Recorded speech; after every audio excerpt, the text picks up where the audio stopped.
Joe Rogan decided, I guess, to just shake up the already fraught situation on the Republican side of this campaign when he said this. That's just what they do. That's politics. They do it on the left, they do it on the right. They gaslight you, they manipulate you, they promote narratives. And the only one who's not doing that is Robert F. Kennedy Jr. You a fan? Yeah, I am a fan. Yeah, he's the only one that makes sense to me. He's the only one that he doesn't attack people. He attacks actions and ideas, but he's much more reasonable and intelligent. I mean, the guy was an environmental attorney and cleaned up the East River. I mean, he's a legitimate guy.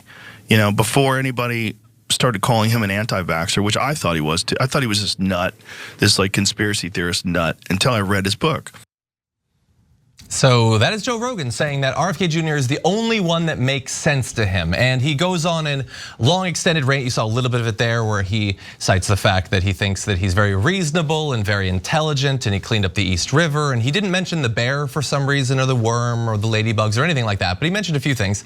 And he goes on a long thing about how his book on Anthony Fauci was totally reasonable and he's not an anti-vaxxer or anything. And if any of that sounds convincing to you, I would just beg if you please watch John Oliver's most recent episode on RFK Jr.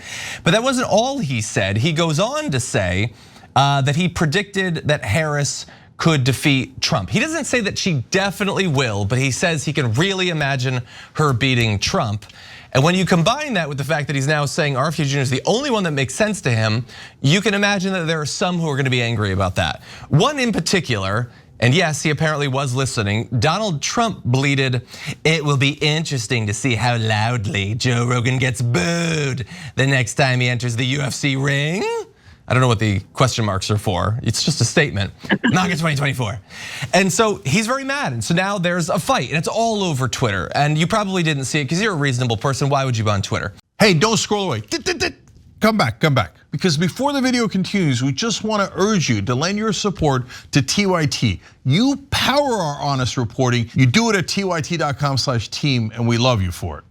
But anyway, so people are attacking Rogan and people are attacking Trump. And then Rogan apparently noticed that this is not necessarily great for his brand, many of which are Trump supporters. So he put out a statement saying, for the record, this isn't an endorsement.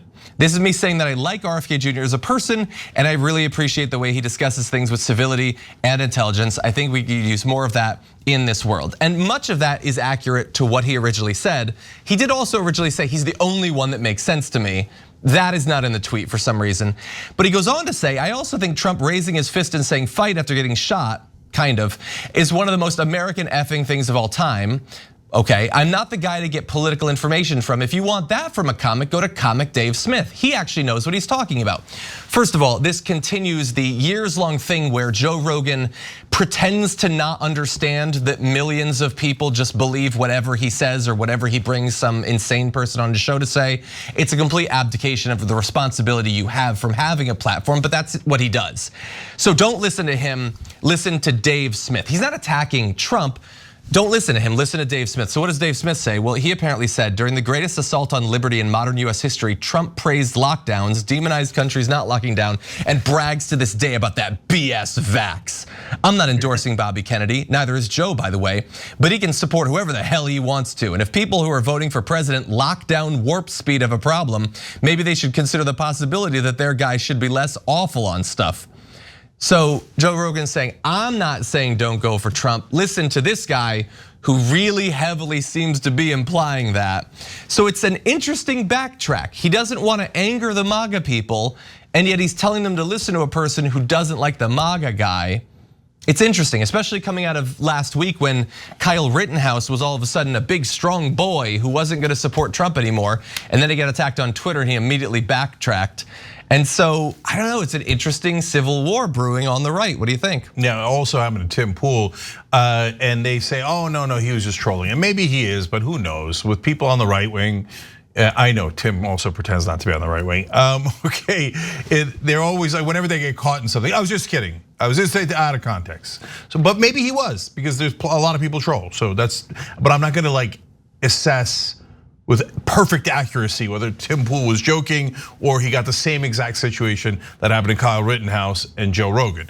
And so if you say, no, they did not bend to the MAGA crowd, okay, that's your opinion. But you can't say that there wasn't a giant pushback and that they didn't notice it. No, they definitely noticed it, and they were definitely concerned about it. All three of those folks, right? Whether Tim Pool was joking or not, Rogan clearly not joking. So let's talk about Rogan. Look, he's an interesting and oftentimes frustrating guy, and both with him and Dave Smith, there are things that I agree and disagree with. Easy agreement with the beginning of his statement. Democrats and Republicans are full of crap. They have these narratives and talking points and fake. Totally true. Okay, so but at the end of the day, we have to choose somebody. And if you say, hey, I'm going to choose RFK Jr., I interviewed RFK Jr. here. We had a really good conversation. Substantive one. I asked him about policy. Nobody ever asked him about policy. I did. Rogan did, to be fair. And so I don't agree with his position on vaccines. I don't agree with Rogan's position, even if they're slightly different, or Dave Smith's position, right? But that being said, I've told you before, I like RFK Jr.'s housing policy a lot. He has the best housing policy and the best anti-corruption policy. Does that mean I'm voting for him? No, there's a couple of other things that are deal breakers for me. But I wouldn't hate on Rogan or Dave Smith or any of them if they said, I'm going to RFK Jr., right? I'd get it, and it would actually be on brand for them in a lot of ways. And by on brand, I don't mean like, oh, they're trying to do a brand. Just, no, it matches their ideology a little bit better than Trump does and Kamala Harris does, right? But you could tell there was blowback and Rogan was worried about it. Not because Rogan has the advantage of being rich. So he doesn't have to worry about, oh, what did the advertisers think? What does the media company think, et cetera. But there's a concept called audience capture. Yep. And that's what they're all scared to death of. And by the way, that is also true of the left wing. Go an inch off of left wing so-called Twitter ideology. I don't know who came up with it, and they'll rip your head off. Have I lived through that? Only a million times, right? But we have the courage to stand by our convictions. So the reason you could tell even with Rogan is that second paragraph where he's like, oh, but don't get me wrong, Trump was a super badass when he got shot and he raised his fist. Yeah, I agree with that actually, and I said that as well, but why are you bringing it up now? It makes it sound like, oh, yeah, I mean RFK Jr. is the only one I agree with, but I don't want to endorse him because you guys, Trump's a badass. Don't forget, Trump's a badass. You don't have to do that, okay? And he did do that because, yeah, this is what I've been saying about Tim Pool and Joe Rogan.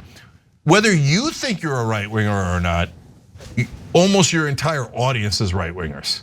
And you keep thinking that there's tons of moderates in there and a whole bunch of left wingers in there. There's almost no left wingers. And if you're being honest with yourself, very few moderates, okay?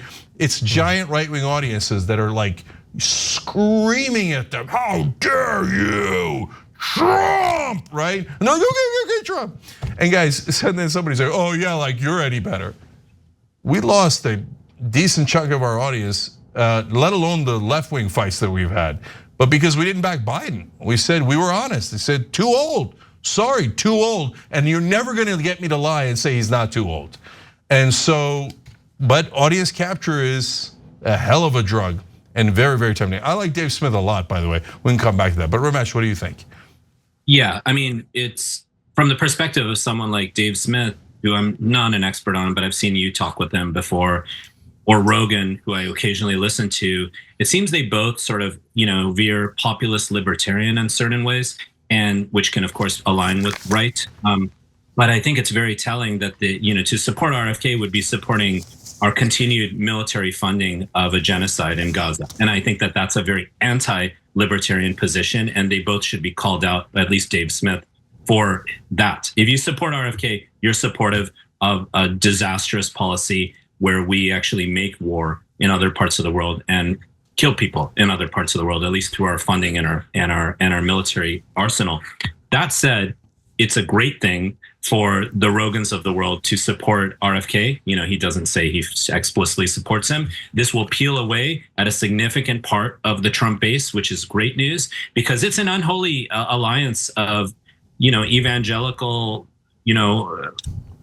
with meeting bros, or kind of libertarians. And both are significant constituencies in the Trump MAGA movement. So the more that movement is destroyed by whatever forces, by whomever, the better, in my opinion. Last quick thought is, I think Walls would do amazing on the Joe Rogan show, just like Bernie did back in the day. And I think, to our point about interviews from earlier, Walls on the Rogan show could really help actually a lot. Interesting. Yeah, I'll say the last two things, guys. One, Rogan's also right about Kamala Harris. He said that she's likely to win. He didn't say I'm going to vote for her. He didn't come close to saying he's going to vote for her. Yeah. So I don't know where people got that from. He was super clear about that one. And then I love that he said, hey, don't ask me. You're right, John. He does that thing of, I'll tell all you, my large audience, all my political opinions. Hey, but don't trust me for politics. It's a little too cute by half, right? But I like that he said, go ask Dave Smith, who actually does know things, because I disagree with Dave Smith on a bunch of stuff, including vaccines, but the brother's super smart and he agrees with us on a ton of things. You should watch our interview with him on the Young Turks YouTube channel. You should watch the debate that he and I were partners in, where we were in the anti-war, pro-peace side of an Israel-Gaza debate. And to your point, Ramesh, no, he's not a hypocrite on that at all. He does not like RFK Jr.'s position on Israel. He is very gung-ho on not sending any more money to Israel while they continue to do these bombardments. And he also hates Trump. And he doesn't just hate Trump because of vaccines. He hates Trump for a lot of really good reasons. So at least that's my assessment of it. So at least Dave Smith is honest. And if they're going to a guy who's at least honest and knowledgeable, man, especially on Israel, he knows just about as much as anybody does. So at the end of the day, there's two wins in here. Ramesh is right. I hadn't really thought of it that way. But if you're getting the right-wing bro contingent to consider RFK Jr., it's not such a bad thing, and that's part of why the MAGA crowd's so mad, right?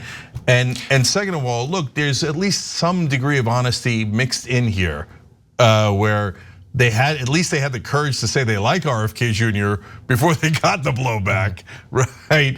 So mixed reaction for me. And my final point, I'm more interested in what Trump said than what Joe Rogan said, because you can go with carrots or you can go with sticks. He didn't offer like, hey, Joe, I saw what you said, have me back on the show and we can talk things out. I can try to reassure you.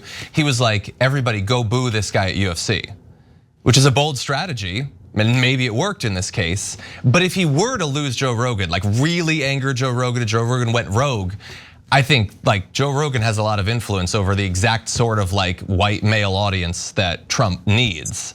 And so that's a risky strategy, I think. It is, and I don't think he realized how much he was risking the bros by picking JD Vance. Because the bros, Portnoy, Rogan, etc., they're largely pro-choice, but they're really mainly, I don't want to speak too much for them, I don't know the exact nuances of their position, but they're mainly in the Tim Walz camp of mind your own damn business. Yeah. They don't agree with Walz on everything, I'm sure, I'm not speaking for them, right? But they definitely agree with mind your own damn business. And the anti-abortion thing where the big government comes in and gets between you and your doctor and tells you all the medical things you have to do is very anti-bro, which you should give them credit for. So it is possible that he could agitate them enough for them to go, I didn't like Vance to begin with all this, I'm gonna judge you for not having kids, I'm gonna judge you for that and that. And then you add this on top, he is risking it a little bit, but Trump's thuggish behavior usually does work. I believe in carrots and sticks, and I respect Trump for using sticks. Not from a policy perspective, but from a strategy perspective. So, and when he does these sticks, they almost always work. And if I'm Rogan, I'm a tiny bit embarrassed that it worked here. Because it's clearly at least partially worked. Thanks for watching. If you become a member, you get to watch all this ad-free, except for, of course, this ad. Still, hit the join button below.